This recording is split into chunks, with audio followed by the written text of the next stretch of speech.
Hello, sixth graders. Today's lesson is the 16.2 lesson, and what we're going to be talking about is a lot of different properties with exponents. So the targets we're trying to hit today is I can use the product of powers property to simplify expressions, I can use the power of a power property to simplify expressions, and then I can use the power of a product property to simplify expressions. And you're probably thinking to yourself, those sound exactly the same, and they do sound very similar to each other, but there are differences in each of them. And we're going to go through examples of each one so you can see when you use which power. So first up, the product of powers property. And what this property says is to multiply powers with the same base, all you have to do is add their exponents. So for example, if I have 4 to the second power times 4 to the third power, all I would have to do is add 2 plus 3, and I would simplify to get 4 to the fifth. And that makes sense because if I have 4 times 4, and then I have 4 times 4 times 4, that's a total of 5 4s that I am multiplying together. Well, instead of writing all that out, it's just a simple little rule where you add the exponents together, but they have to have the same base. So algebra example, a to the m times a to the n, they have the exact same base, so all I would need to do is add the m and the n together to simplify. Big key with this one is you have to have the same base in order to add their exponents. So looking at example 1, and it says write your answer as a power. So 6 to the second times 6 to the seventh, I would add 2 plus 7, and that would simplify to be 6 to the ninth. And it says to write my answer as a power, so I just keep it 6 to the ninth for that one. Second example, -2 times -2 to the third power. Well, one thing that people forget is that there is actually an exponent here. The exponent is 1. So when I add the exponents together, I have to add 1 plus 3 to give me -2 in parentheses to the fourth power. And if you think about it, this would be -2, this would be -2 times -2 times -2. That's a total of 4 -2's that I'm multiplying together, which is why my exponent has to be 4 for that one. Last one, x to the second times x to the fifth would simplify to be x to the seventh. You can pause the video and do these three on your own.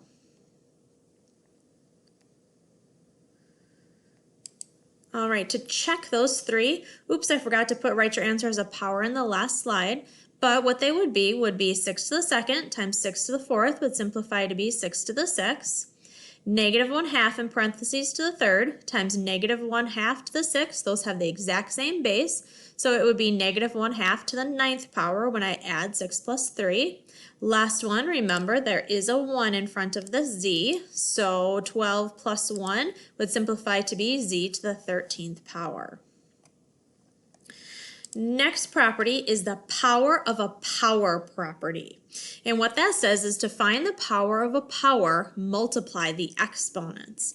So if you look at this one, we have a power taken to another power. Well, what that means is I just have to multiply the 6 times the 3 to simplify it to be 18. Or you can think it would be 4 to the 6th times 4 to the 6th times 4 to the 6th, because you're taking 4 to the 6th to the third power. Well, 4 to the 6th times 4 to the 6th times 4 to the 6th is going to simplify to be 4 to the 18th. But the little shortcut you can make is you can just multiply those powers together. Same thing for this one. I would just multiply m and n together to get a simplified a to the mn power. So looking at a couple of examples, again, we're writing my answers as a power. So 5 to the second to the third power, that would be 5 to the second times 5 to the second times 5 to the second, which would obviously simplify to just be 5 to the sixth power. Second one, again, multiply those two exponents, so that would simplify to be y to the 24th. You can pause the video and do these ones as your own, remembering you're writing your answer as a power.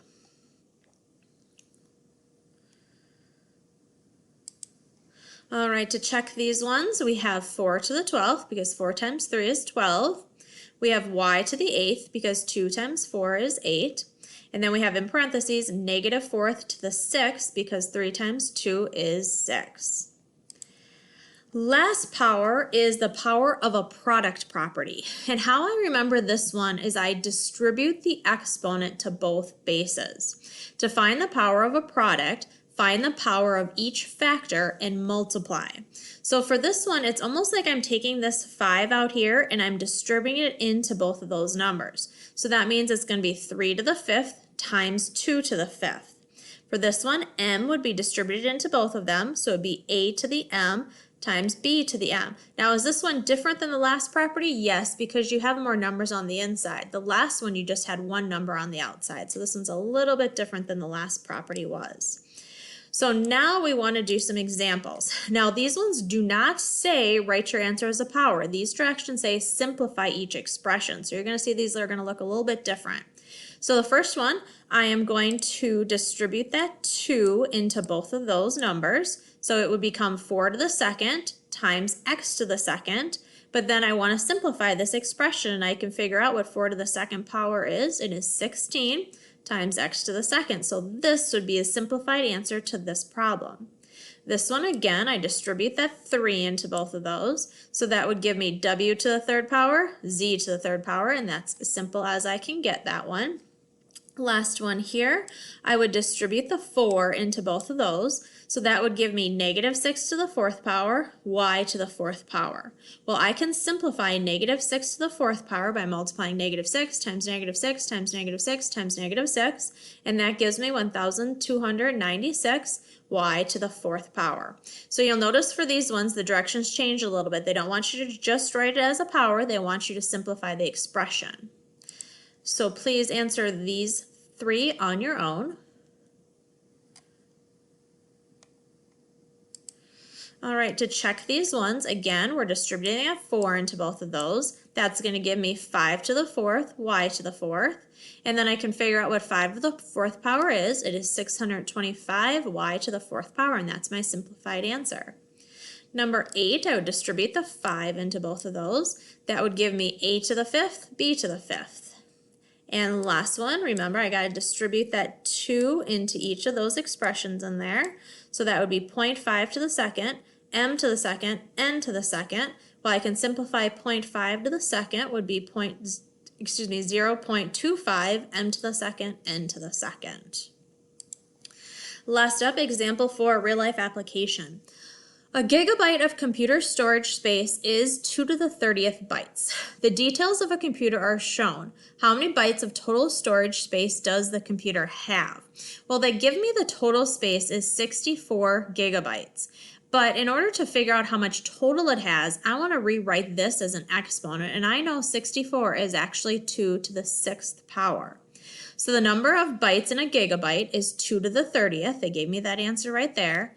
Times the number of gigabytes in this total space of this computer is 2 to the 6th. Well, I can use my first property that I learned, and I have the same bases, so I'm just going to add those exponents together, and I get 2 to the 36 bytes of total storage space for that computer. All right, please pause the video and try answering these ones on your own.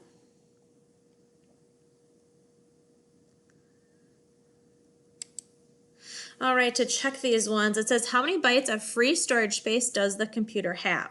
Well, now we're looking at this free space. 16 gigabytes is actually 2 to the 4th power. So a gigabyte has 2 to the 30th times 2 to the 4th power. Same basis, so I add my exponents. It has 2 to the 34th bytes of storage space left on this computer. Next one here, it says simplify the expression 8 to the 3rd to the 4th power. Write your answer as a power. Well, this one is a power of a power, so I would actually have to multiply those two numbers together, which would simplify to be 8 to the 12th because I was supposed to write my answer as a power. Number 12 is the last one that we learned. It is the power of a product property. So I'm going to distribute that 5 into both of those numbers. That gives me 3 to the 5th, m to the 5th. Now it doesn't say write my answer as a power, so I want to figure out what 3 to the 5th is. It's 243. M to the 5th would be my simplified answer. Last one, simplify the expression. This one's the first one that we went through. That is the product of powers property. So because I have the same bases, I can add those exponents together, and it says to write my answer as a power, so it would simplify to just be 11th to the 7th power. All right, homework time. Your homework is page 720 to 721, numbers 1 through 28 and 33 through 37. So we'll get started with question number 1. It says, when should you use the product of powers property? Well, the product of powers property is the first property that we went through, and that is when you are multiplying powers with the same base. And when you are multiplying powers with the same base, then you add the exponents. Second question says, can you use the product of powers property to multiply 5 to the second times 6 to the fourth?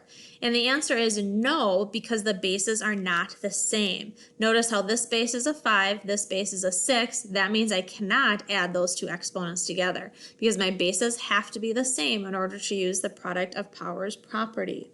So again, this homework assignment should not be too tricky to you. It's just really keeping straight each of the different powers.